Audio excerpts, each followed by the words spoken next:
what competitive inhibition says, here inhibitor looks like substrate, which means inhibitor acts as a substrate analog.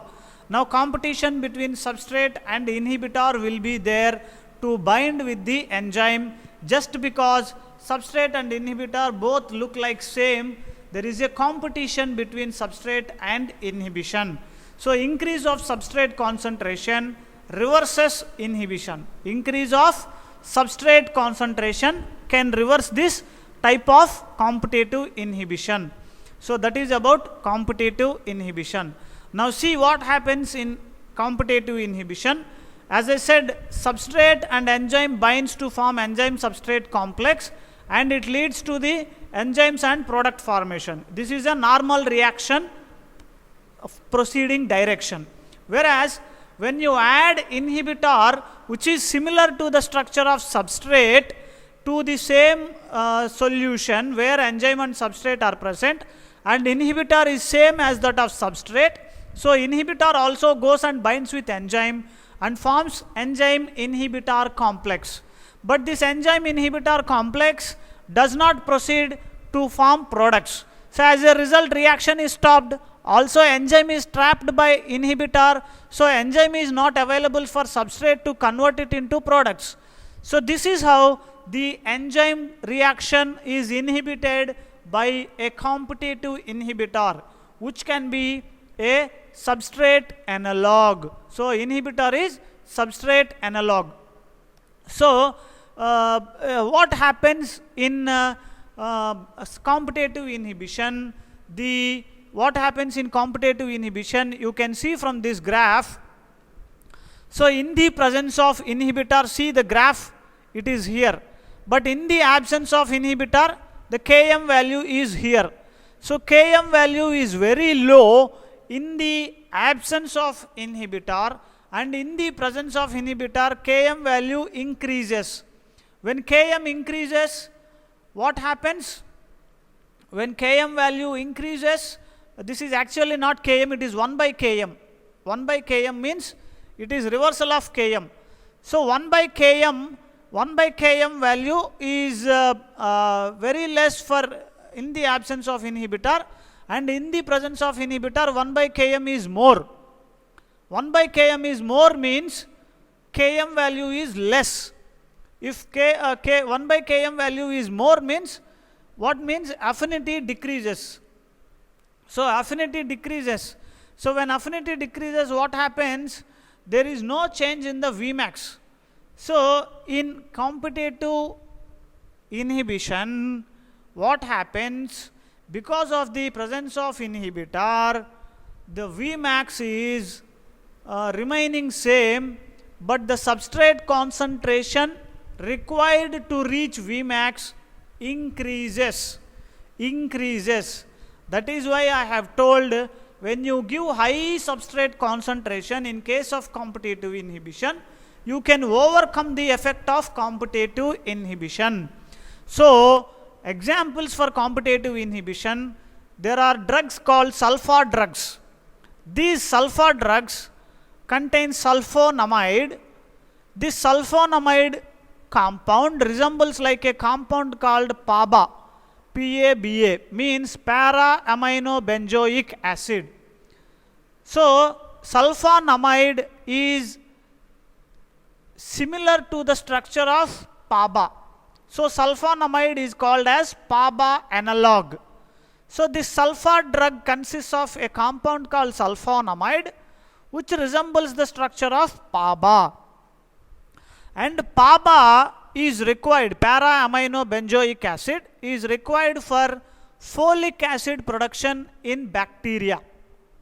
So when somebody is having bacterial infection, if we give a drug called sulfa drug, which is having sulfonamide, this sulfonamide, when you give a patient who is having bacterial infection, this drug goes and binds with PABA compounds and competes with the PABA compounds and affects the folic acid synthesis in bacteria.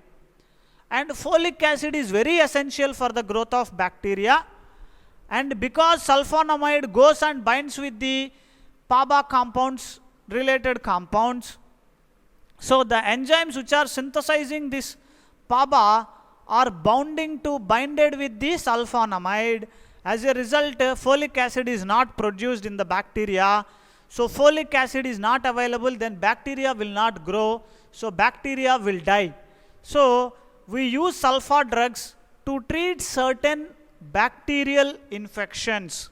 So the action of sulfonamide drug depends on the competitive enzyme principle. That is one example. Another example for competitive inhibition is methotrexate drug. This methotrexate is a metabolite or structural analog of folic acid, and this is also used for as an antibiotic and anti-cancer. Let us see the mechanism of drug methotrexate. So mechanism of methotrexate is based on competition with the dihydrofolate for the enzyme dihydrofolate reductase. So dihydrofolate reductase enzyme acts on dihydrofolic acid. But when you give this methotrexate, this goes and binds with dihydrofolate reductase. As a result, dihydrofolate is not converted to tetrahydrofolate. So as a result, tetrahydrofolate is the active form of folic acid which is not produced and is very essential for the bacterial growth. And if it is inhibiting these enzyme dihydrofolate reductase by giving methotrexate, bacteria will not grow. So this drug acts as a bacteriostatic. Now see here, sulfonamide. This is the structure of sulfonamide, and this is the structure of para-aminobenzoic acid. See, the structure of sulfonamide is almost similar to that of benzoic acid. There is benzene ring, phenyl ring with amino group. Here also phenyl ring with amino group. But here sulfate is there, sulfate group, and amino group with oxygens are there in sulfonilamide. But para-aminobenzoic acid, see here, instead of sulfur, carbon is there and OH is there instead of amino group. So it shares some structural similarity. Because of this similarity, sulfonamide is able to compete with para-aminobenzoic acid and binds with the dihydrofolate reductase enzyme and affects the formation of folic acid in the bacteria, which affects the bacterial growth and can stop the bacterial growth, can arrest the bacterial growth. Thereby it acts as a bacteriostatic or antibacterial drug. So methotrexate acts on folate reductase, so which prevents the formation of tetrahydrofolic acid, which is very essential for the growth of bacteria, and it is also essential for the development of cells in our body.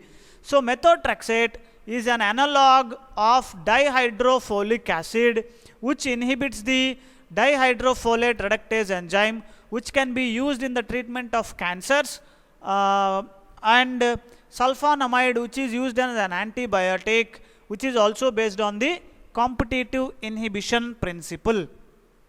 There are other drugs like fluorouracil, 6-mercaptopurine, which are used as for the treatment of cancers. So they are all anti-cancer drugs. They are based on the principle of this competitive enzyme inhibition or competitive inhibition.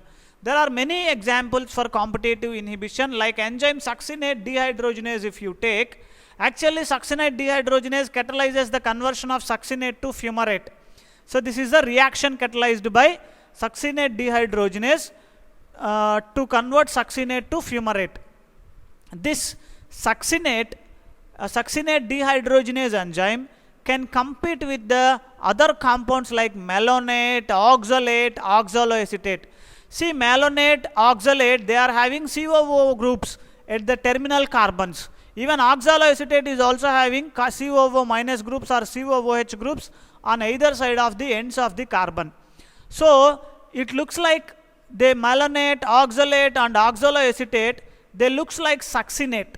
So, the malonate, oxalate and oxaloacetate can compete with succinate to bind with the enzyme succinate dehydrogenase, and they inhibit this reaction catalyzed by succinate dehydrogenase. Similarly, allopurinol is a compound which is used to treat a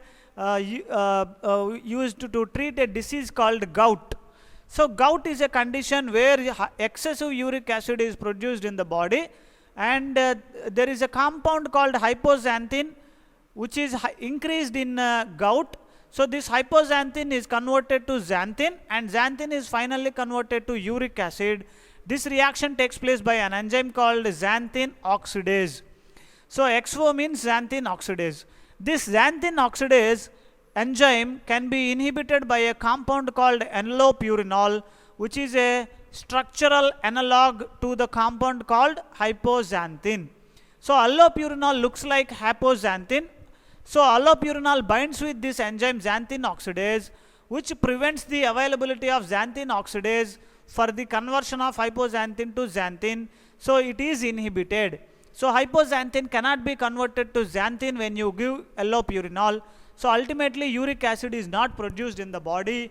As a result, uric acid concentration decreases in the body and decreases the symptoms of gout. Gout related symptoms can be reduced by giving allopurinol, and this drug action is also based on the competitive inhibition principle. Then ethanol is also used for treatment of methanol poisoning. So, in case of methanol poisoning also, ethanol drug is used as a competitive inhibitor, so that the enzyme alcohol dehydrogenase and aldehyde dehydrogenase enzymes are diverted to, instead of acting on methanol, they are diverted to act on ethanol. By providing in high concentration in the methanol poisoning, we can divert the attention of the alcohol dehydrogenase enzyme from methanol to ethanol.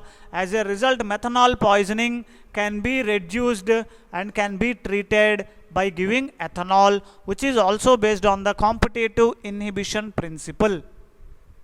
So, that is the competitive inhibition. Second type of enzymatic inhibition is non-competitive inhibition. So, in non-competitive inhibition, inhibitor binds to the site other than the substrate binding site. So, here in non-competitive inhibition, they do not prevent the substrate from binding. Actually, in non-competitive inhibition, inhibitor do not prevent the substrate to bind with the enzyme. So, substrate and enzyme binding is there in non-competitive inhibition, but still reaction is inhibited. How it is possible? Just see, because inhibitor is binding to the site other than the substrate binding site. So, that is why this this inhibition is non-competition, because the inhibitor does not look like the substrate, Now, in non-competitive inhibition, there is increase in the substrate concentration, cannot reverse the inhibition. Whereas in competitive inhibition, by increasing the substrate concentration, we can decrease the effect of inhibitor. But in non-competitive inhibition, this is not possible. Even if you increase the substrate concentration in non-competitive inhibition, the effect is not going to be altered. But it can be reversed by dialysis if the inhibitor has bound non-covalently. Now see here, enzyme inhibitor binds with enzyme and inhibitor forms enzyme inhibitor. In non-competitive inhibition, again substrate also binds and results in the formation of enzyme inhibitor substrate complex. So, enzyme substrate complex only allows to produce products, but enzyme inhibitor substrate complex cannot produce products. So, ultimately the reaction is inhibited. So, in non-competitive inhibition, what happens? Enzyme is binding with the substrate and inhibitor is also binding with the substrate, but inhibitor binds to a site other than the substrate binding site, so reaction can be inhibited. So in non-competitive inhibition, what happens? The Km remains same, but Vmax changes. So in the presence of inhibitor, Vmax is increased, whereas Km remains same. Means affinity of the enzyme towards substrate remains same, but velocity of the reaction is affected in non-competitive inhibition. Example for non-competitive inhibition, heavy metal poisoning, like organophosphorus compounds. These compounds, organophosphorus compounds, are present in pesticides which we use to treat the crops. For crops treatment from the insects or pesticides, we use these pesticides to kill the insects which affects the crop yield in agriculture. So sometimes the farmers are consuming these pesticides or insecticides to commit suicide. So this actually, that pesticide consists of organophosphorus compounds. So when a farmer or somebody takes this pesticide which is having organophosphorus, which is a heavy metal, this heavy metal causes poisoning. As a result, the patient dies. So what happens in heavy metal poisoning or organophosphorus poisoning to the patient? These organophosphorus or heavy metals, they inhibit the COX-2 inhibitors. So what happens? Let's say heavy metal like lead, mercury, silver, mercury, lead, they are all heavy metals.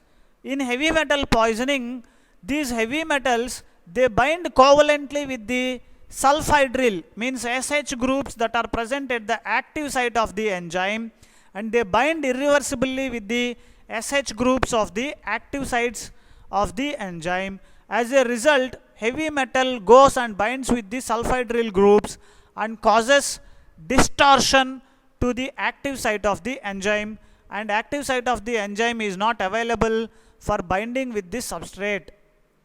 Or binding of the heavy metal with the enzyme can cause some kind of conformational change which results in the inactivation of the enzyme. So as a result, the enzyme cannot perform its function. So this type of inhibition is called as non-competitive inhibition. Same principle is also applicable in organophosphorus poisoning also. Then there is another enzyme called cytochrome oxidase, which is inhibited by cyanide. Cyanide can also act in competitive inhibition, which is example of competitive inhibition. Then I said there is another type of inhibition called allosteric inhibition. Allosteric site, I told you in the very beginning of the enzymes chapter, allosteric site is a site, extra site which is present on the enzyme, is the site where enzymes can bind, but this is not the active site. So these are the additional sites that are present on the enzyme. So certain types of compounds called modulators or ligands, they go and bind at the allosteric sites that are present on the enzymes. So binding of these ligands on the allosteric sites of the enzymes can either inhibit or activate the enzymes. So those ligands which activate the enzymes and promote the enzyme reaction are called as positive effectors. So these positive effectors causes increase in the enzyme affinity and they increases the enzyme reaction. Whereas some ligands which can inhibit the enzyme action, they are called as negative effectors, which causes the decrease in the enzyme action by decreasing the affinity of the enzyme towards the substrate. So allosteric inhibition, we have an enzyme called hexokinase from the glycolysis reaction. Just now we have discussed the role of hexokinase in the significance of Km. So the function of hexokinase enzyme is phosphorylation of glucose to glucose 6-phosphate. So hexokinase is an enzyme which is phosphorylating glucose to glucose 6-phosphate. Here, glucose 6-phosphate compound, which is a product formed at the end of this reaction, acts as allosteric inhibitor for the enzyme hexokinase. What happens in excess concentration, this glucose 6-phosphate goes and binds with the enzyme hexokinase at its allosteric sites. So binding of this glucose 6-phosphate with enzyme hexokinase at the allosteric sites inhibits this enzyme hexokinase. As a result, this reaction is inhibited or decreased. So glucose is further not phosphorylated because already glucose 6-phosphate is in high concentration. So this is one example of allosteric inhibition. Another example is from the glycolysis only, the conversion of fructose 6-phosphate to fructose 1,6-bisphosphate. Again, this is a phosphorylation step catalyzed by the enzyme phosphofructokinase. This phosphofructokinase is also inhibited allosterically by fructose 1,6-bisphosphate. Or here ATP is a negative allosteric modulator of the enzyme phosphofructokinase. So this ATP, if energy is present in high concentrations in the body, you know energy currency of this cell is ATP. Means if the body cell is having high energy, high ATP, this ATP goes and binds with the phosphofructokinase enzyme, PFK enzyme, and it inhibits this enzyme. As a result, this becomes inactive. So fructose 6-phosphate cannot be converted to fructose 1,6-bisphosphate. So this is how the enzymes are allosterically regulated in various metabolic pathways. Similarly, there are steps in TCA cycle, steps in fatty acid synthesis also. Coming to another type of inhibition called suicidal inhibition. This is also a type of enzymatic inhibition, which is a irreversible type of enzymatic inhibition. In this irreversible type of suicidal enzymatic inhibition, this is also known as mechanism based inactivation. Here what happens, the structural analog is converted into a more effective inhibitor with the help of the enzyme to be inhibited. So here what enzyme itself will convert the inhibitor and allows the inhibitor to go and bind itself with the enzyme. So enzyme is stimulating the inhibitor. This inhibitor is structurally analog. So inhibitor goes and binds with the enzyme by the stimulation of enzyme. So actually enzyme itself is increasing the inhibitor binding with the enzyme. So this is called suicidal inhibition, because it is committing suicide as it is. Example for suicidal inhibition is the cyclooxygenase. Cyclooxygenase enzyme acts on arachidonic acid and converts it into prostaglandins. These prostaglandins are involved in inflammatory reaction. So they are involved in the immune response generated because of inflammation. So there is a drug which is used to treat the inflammation, that is aspirin. So when you take this aspirin, this acetylates the serine residue present in the cyclooxygenase enzyme. So acetylation of serine residue present in the cyclooxygenase enzyme by aspirin causes the cyclooxygenase to become inhibit. So cyclooxygenase is inhibited. So arachidonic acid is not converted to prostaglandin when you treat a patient with aspirin. So the prostaglandin synthesis is inhibited. So inflammation is subsided. So to treat inflammation, we use aspirin because aspirin inhibits the activity called cyclooxygenase, which results in the decreased production of prostaglandins, which are responsible for inflammation. So by treating the patient who are having inflammation with aspirin, Actually, you are reducing the inflammation process. But prostaglandins are also required for some more important products in the body. So long-term treatment with aspirin can affect the prostaglandin synthesis. So this is to be remembered when we are treating patients with the aspirin drug. So these are the various examples for the various types of enzymatic inhibition. In the enzymatic inhibition, I told you about competitive inhibition, I told you about non-competitive inhibition, I told you about allosteric inhibition, I also told you about suicidal inhibition. So these are the different examples for different types of enzymatic inhibitions. I hope you have understand the enzyme inhibition.